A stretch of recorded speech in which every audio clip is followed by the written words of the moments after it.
आइए हम मेरी भविष्यवाणियों की पुस्तक में से आज के वचन को पढ़ते हैं।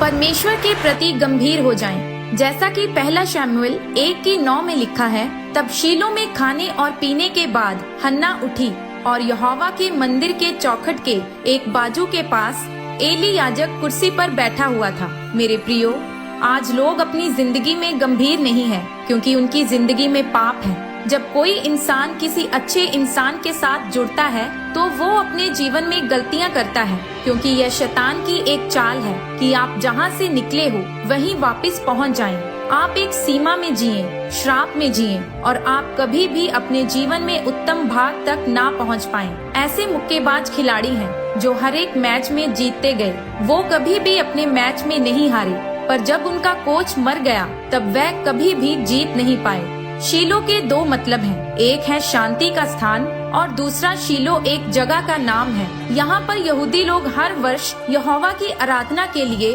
पैदल चलकर या गधों पर बैठकर वहाँ जाते थे और दंडवत करके यहोवा को भेंट चढ़ाकर आते थे।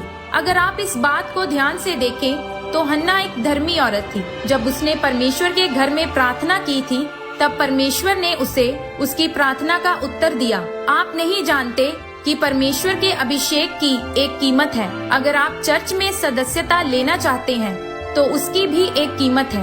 आप एक अच्छी चर्च के पीछे चल रहे हैं तो इसके लिए भी आपको मूल्य अदा करना पड़ेगा। यहोवा का मतलब है हर जगह मौजूद, पर परमेश्वर की इच्छा शीलो में जाकर उस पर जाहिर हुई और लिखा है कि परमेश्वर ने उसकी प्रार्थना को सुना और अपने दास एली को कहा कि इसे बोल कि परमेश्वर तुझे मनचाहा वरदान दे। उसने एक बेटे की मन्नत मांगी तो परमेश्वर ने उसे 5 और बच्चे दिए। पर शुरुआत कहाँ से हुई? शीलो जाना आसान नहीं था। वो जगह बहुत दूर थी। आज अगर किसी विश्वासी से पूछो कि कौन सी चर्च जाते हो तो वो कहता है कि जो घर के बिल्कुल पास है। पर क्या वो चर्च आत्मिक है? क्या वो परमेश्वर के कामों और उसके वचनों पर विश्वास करता है? जब लोग परमेश्वर के लिए अपने मूल्य को नहीं चुकाते हैं तो परमेश्वर भी फिर उनके लिए कुछ नहीं कर सकते हैं, क्योंकि पाप ने आपकी बुद्धि बंद की हुई है तो आपके सहायक भी आपको छोड़ देंगे। आपकी आत्मा जो परमेश्वर के कामों के प्रति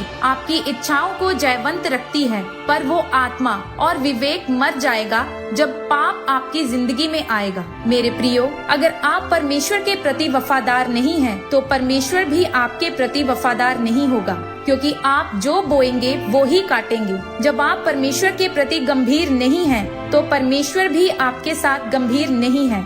हन्ना शीलो में गई, बावजूद इसके कि वो बांझ थी, और बाइबल बताती है कि जब वो बांझ थी तो उसकी सौतन के बेटे और बेटियां थे।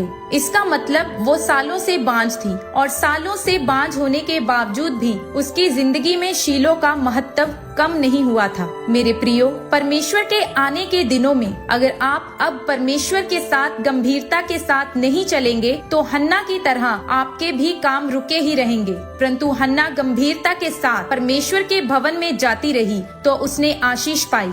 मेरे प्रियो, परमेश्वर के आने के दिनों में अगर आप अब परमेश्वर के साथ गंभीरता के साथ नहीं चलेंगे तो हन्ना की तरह आपके भी काम रुके ही रहेंगे।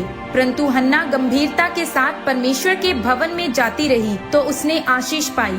उसी तरह से जब आप परमेश्वर के वचनों, उसके कामों के प्रति गंभीर तरीके से काम करोगे तो आप भी अपने जीवन में आशीष पाएंगे। आमीन।